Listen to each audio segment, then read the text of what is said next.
bathtub. There were also no fingerprints on the bag itself, or on the two zippers, or on the padlock, or on the keys. Gareth's iPhone had been found nearby sitting on a table, and it had been factory reset. And later, investigators would determine it had been reset on August 15th, which was the last day Gareth was seen on CCTV footage, and it was also the day that they believe he died. According to the coroner, Gareth's body had no injuries on it. There was no sign of a struggle, and his toxicology report showed that he had no drugs or alcohol in his system. The thermostat inside of Gareth's apartment was jacked way up, so it was very hot inside of his apartment, despite the fact it was summer, and it was the height of the summer in August. But regardless, the excessive heat in his apartment sped up the decomposition process and made it impossible to precisely determine a cause of death. Despite a lengthy investigation by police, there was never a conclusive determination as to what exactly happened to Gareth, although there are many theories. Some say the Russian mafia killed him because right before he died, he had been focusing on money laundering in Britain that was tied to the Russian mafia, which would have made him a target. Another theory is MI6 had something to do with Gareth's death, which is why they were not so eager to go looking for him when he didn't come back from his vacation. In fact, one former MI6 agent has come out and said he believes there was a cover-up.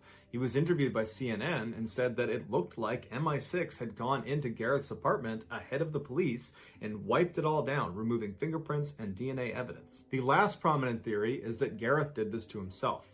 It was discovered that he made occasional online visits to bondage sites, and at least one time he'd had to yell out to his landlord to help get him out of his bed because he had tied his wrist to the bed frame and couldn't get himself undone. But when two experts who were a part of the investigation attempted to put themselves inside of a similar sized duffel bag and lock it with the padlock on the outside, they couldn't do it despite trying over 400 times. And even if Gareth could have somehow physically got himself inside of this bag and locked it from the outside, how could he have done that without leaving fingerprints all over the bag, all over the lock, the zippers, all over the tub?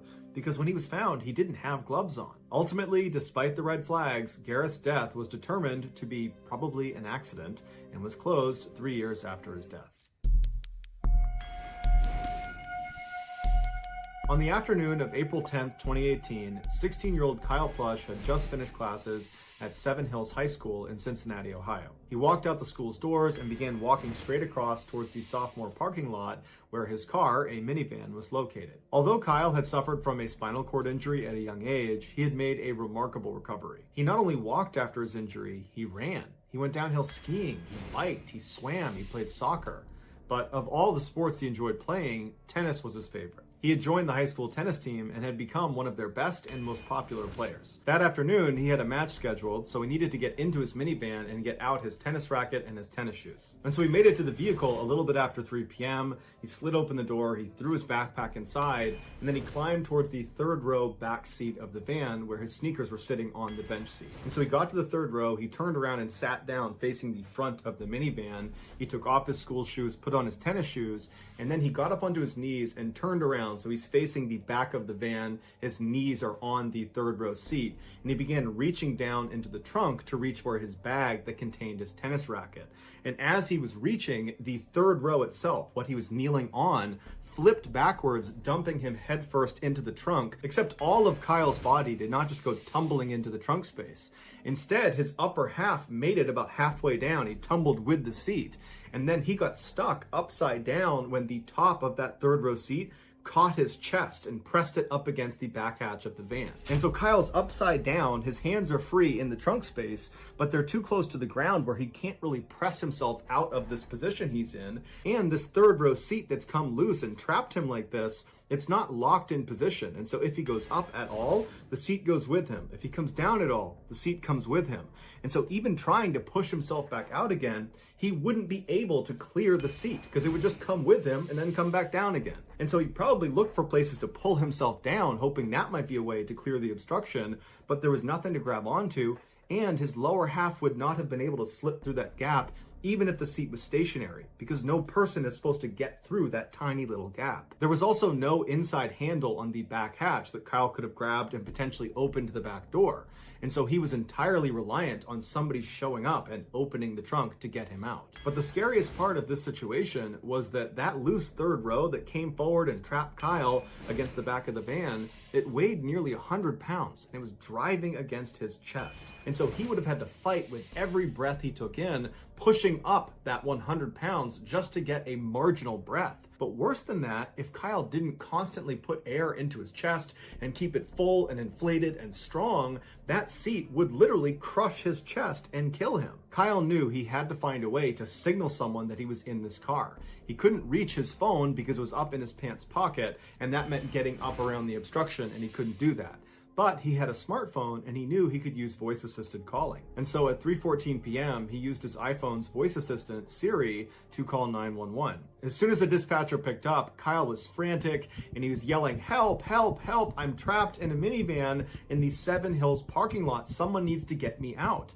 But the dispatcher couldn't really understand what Kyle was saying, because you got to remember, Kyle is yelling from in the trunk space through this collapsed seat up to his phone in his pocket. And the dispatcher was just having a hard time understanding what he was saying. Although, if you listen to the audio, it's plainly clear that Kyle is in distress. You can hear that he's yelling, and you can hear him banging, which apparently is him banging on the inside of the car. And so they kept asking Kyle, "Where did you say you are? What's going on?" But Kyle, he can't hear his phone. So Kyle just kept frantically repeating his situation, saying his name, where he was located, what was happening to him, in hopes that maybe somebody on the other end of the line would understand what was going on and would come save him. Towards the end of the call, Kyle tells the dispatcher that he thinks he's going to die here. And when the call does cut out, the dispatcher tries calling Kyle back, but it goes to voicemail, and his voicemail only indicated his name was Kyle. It didn't give a last name or anything about him. Not knowing if this was real or a hoax, the dispatcher wrongly labeled this call as unknown trouble when they broadcast it to police.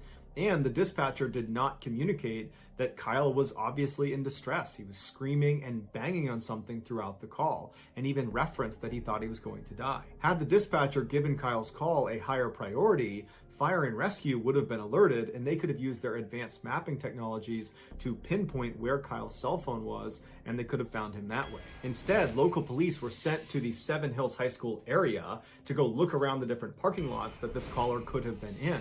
But there was nearly a dozen of these parking lots associated with the high school, making it a huge search area. And again, these police officers were not even aware what they were looking for.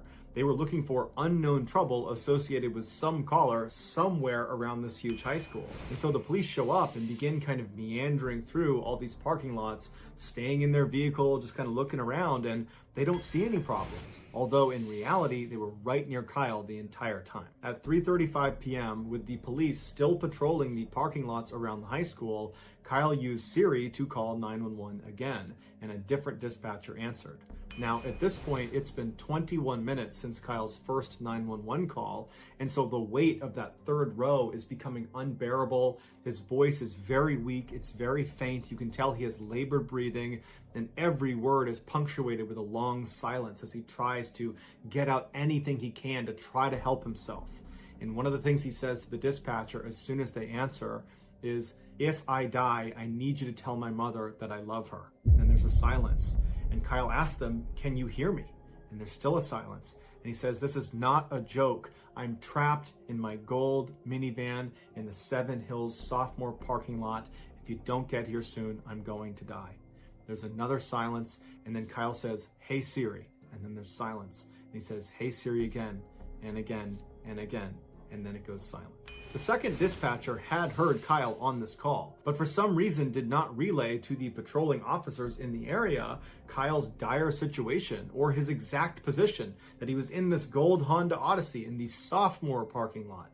For some reason, that was not communicated to those officers. And so 2 minutes after the second 911 call ended, those two officers left thinking there's nobody here, there's no trouble, and that was it. Kyle was left all alone. 6 hours later, Kyle's father went out looking for him after he didn't come home from his tennis match, and he found his son's minivan parked in the sophomore parking lot at the high school, and when he went up to it, it was too late. His son was still trapped upside down in the back in the trunk, and he had died after the third row had finally crushed his chest, causing him to asphyxiate. Kyle's family is in the middle of a wrongful death lawsuit filed against the city and several employees, and so the legal outcomes of this case are still pending. So that's going to do it, guys. If you found the secret in today's episode, let us know in the comments what it is and where you found it. So give us the timestamp. And if you're the first to do that, we'll pin you at the top of the comments section. If you enjoyed today's video and you haven't done this already, the next time you get to a four-way intersection at the same time as the like button, politely tell them to go on, and as soon as they begin to move, immediately T-bone them. Also, please subscribe to our channel and turn on all notifications so you don't miss our weekly 3 or 4 video uploads. If you want to get in touch with me, you can direct message me on Instagram or on Twitter. My username for both platforms is the same. It's JohnBallin416. I also have a ton of content over on TikTok where my username is Mr. Ballin. I also have a second YouTube channel called Mr. Ballin Shorts where I post short videos. If you have a story suggestion, please submit it to our subreddit just called Mr. Ballin. It's linked in the description below. So whether I see you on Instagram, Twitter, TikTok, Reddit, YouTube, or some combination, just know that I really appreciate your support. And until next time, that's going to do it. See ya. Me tusks won't stop shuddering.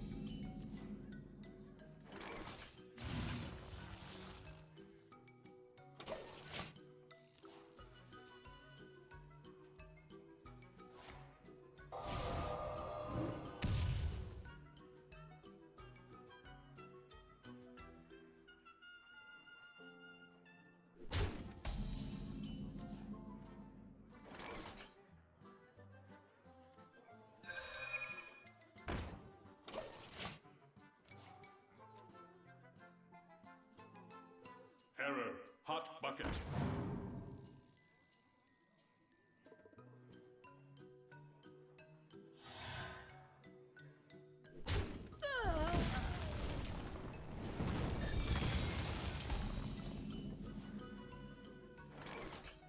Turn up the heat!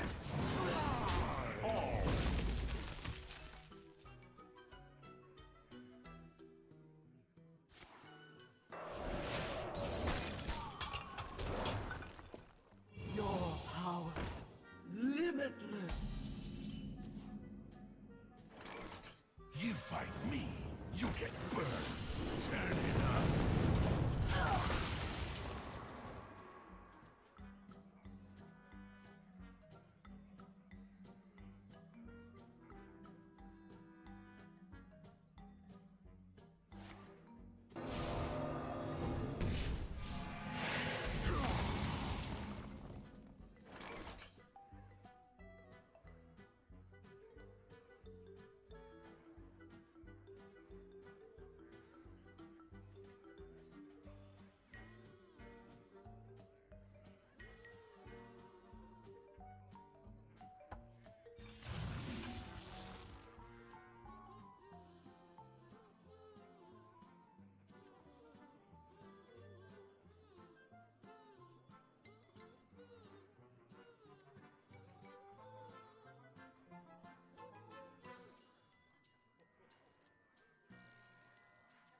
What to do?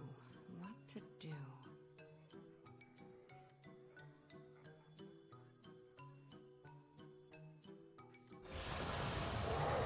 Frost bites sharper than fang. Time runs out on me.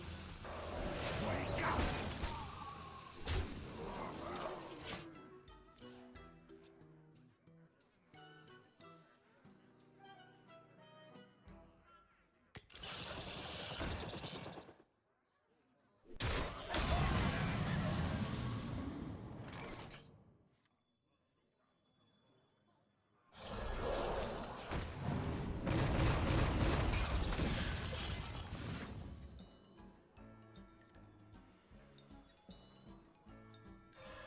Nice to meet you. Wake up! Bone chill.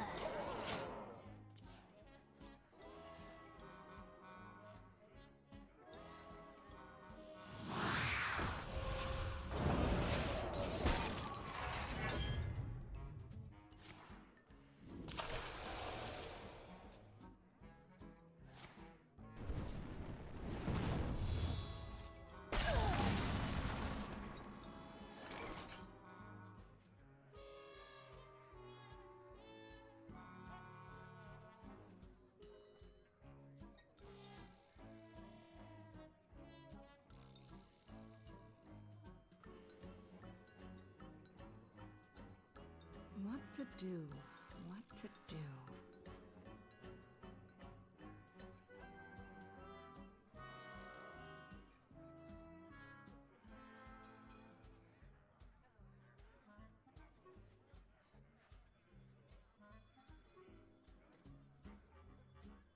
What to do? What to do? You fight me, you get burned.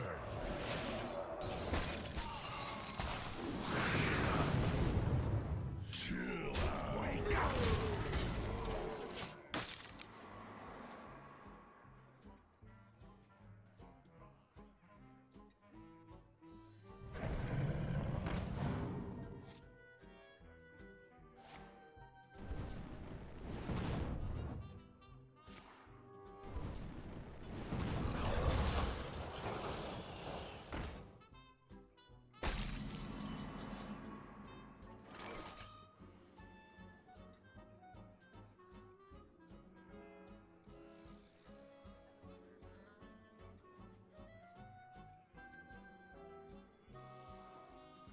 Now watch as I pull. Oh no.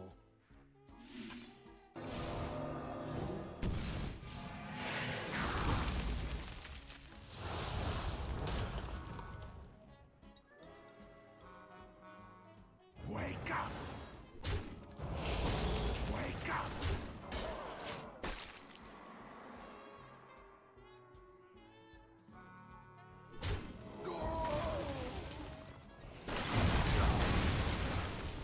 What a find!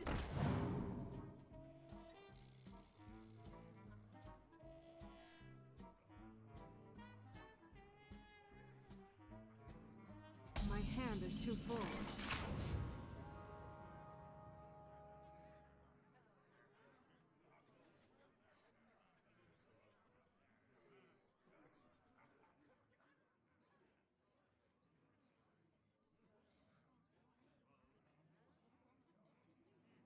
I wonder.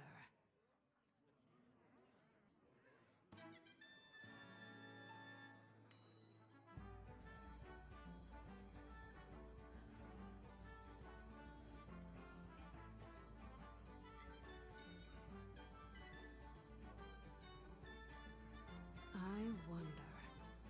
Dwarves! Surround them! Rub 'em blind!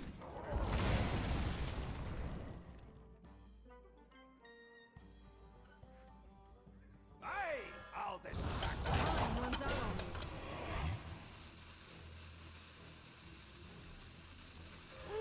A bit warm up here.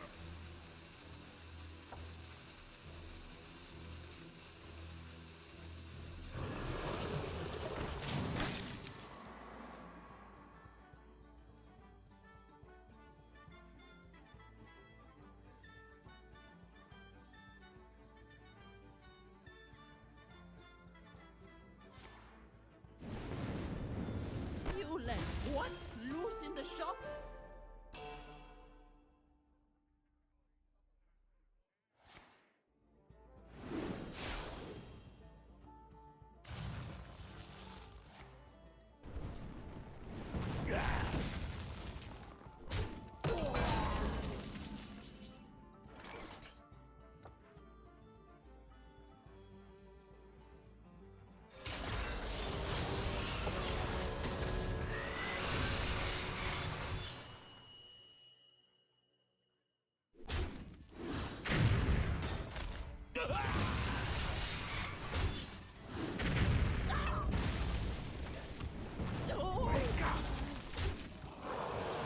Lead it flight.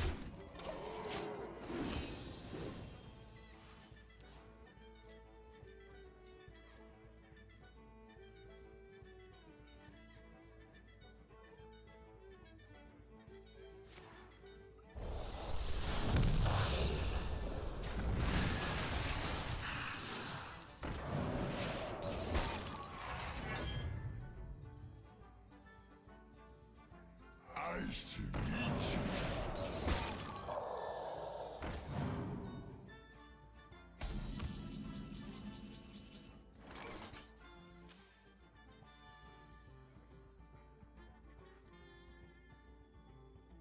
I hope this fits on the ship.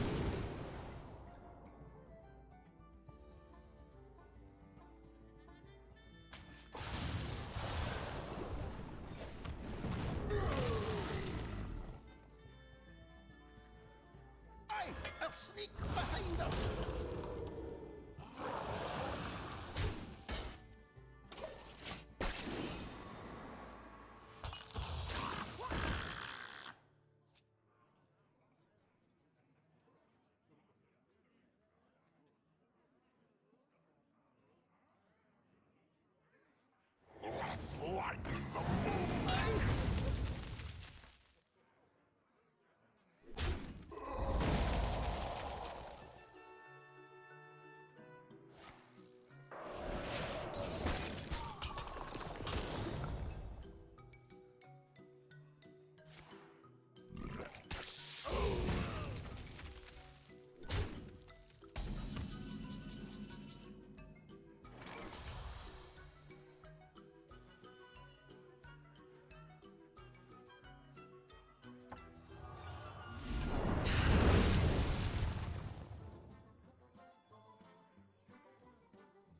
They will break upon the sands.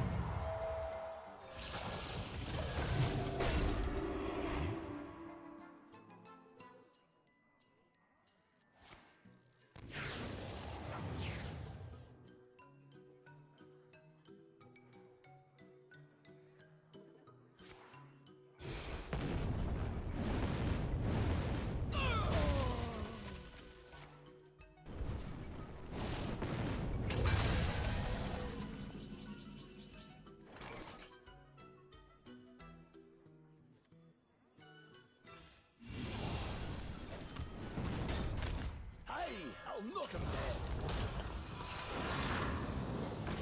Need more lava.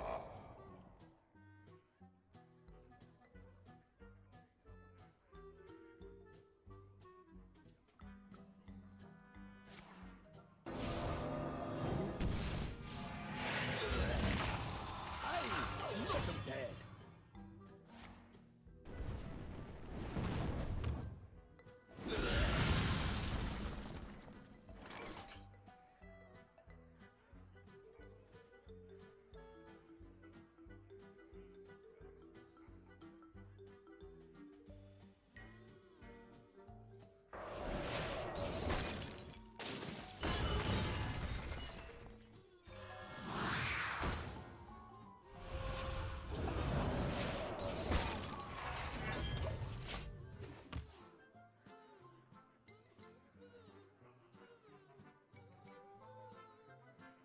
The calm before the storm.